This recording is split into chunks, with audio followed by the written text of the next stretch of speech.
महीने पहले वो सुनवा देते हैं।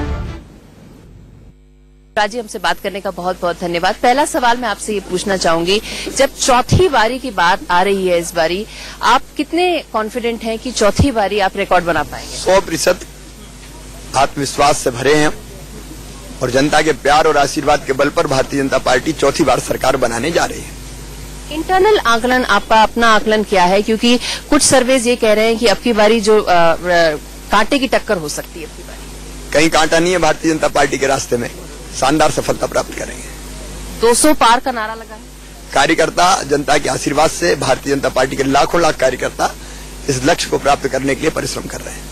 कांग्रेस ने कहा है कि अब की बारी चुनाव के मुद्दे होने चाहिए किसानों का और रोजगार का, ये की अवसर नहीं बना पाए। इन दोनों पे क्या? कांग्रेस वचन पत्र में कहती है, लेकिन हम लगातार काम करते रहे किसानों के लिए भी और समाज के हर वर्ग के लिए भी। और अगर हम बात करें इस चुनाव के, यहाँ पे अरुण यादव के साथ अब की बारी ये कॉन्टेस्ट हो रहा है, इसके बारे में क्या कहना चाहिए? अरुण जी निमाड़ के बहुत वजनदार नेता हैं, लेकिन कांग्रेस ने उनके साथ बड़ी नाइंसाफी की है, उनके साथ अन्याय किया है। पहले उनको प्रदेश अध्यक्ष के पद से हटा दिया और बाद में भी चुनाव लड़ने के लिए बुधनी उनको भेजा। ये उनके साथ न्याय नहीं है। और आखिरी सवाल मैं पूछूंगी आपसे कि अब चौथी बारी अगर आप आते हैं तो क्या वो ऐसा मुद्दा होगा, ऐसा एक स्कीम होगी या ऐसा एक कोई नारा होगा जो आपको लगता है जनता के साथ आपने कनेक्ट करा? किसान को पूरा दाम, गरीबों की गरीबी हटाने के लिए संबल योजना, उसका बेहतर क्रियान्वयन, और कोई चीज जोड़ना होगा तो उसमें जोड़ेंगे। बच्चों का बेहतर भविष्य बनाने के लिए उनका फीस भरवाने का हमने फैसला किया है।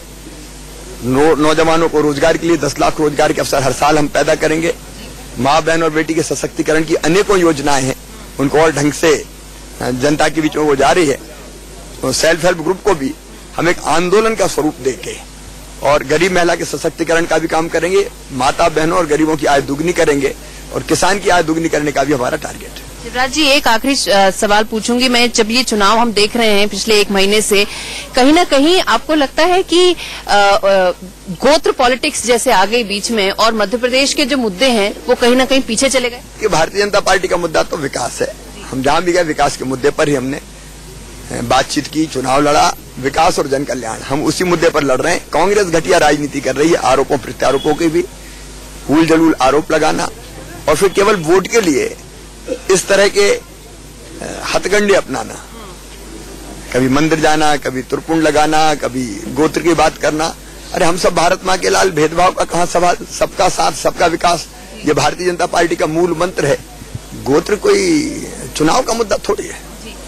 Thank you so much Shivraj ji, हमसे बात करने के लिए बहुत बहुत शुक्रिया। शिवराज सिंह चौहान जी हमसे बात करने के लिए।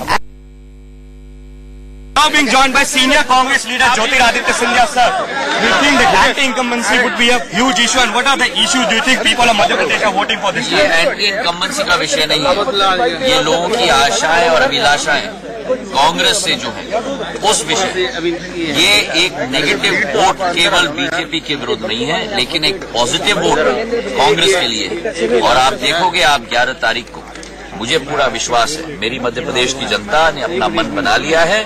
इस शिवराज सिंह जी की सरकार की विदाई अब तय हो गई। So what is your assessment of Congress? That what how many seats exactly Congress? मैं ज्योतिष नहीं हूँ, ना आप ज्योतिष हैं।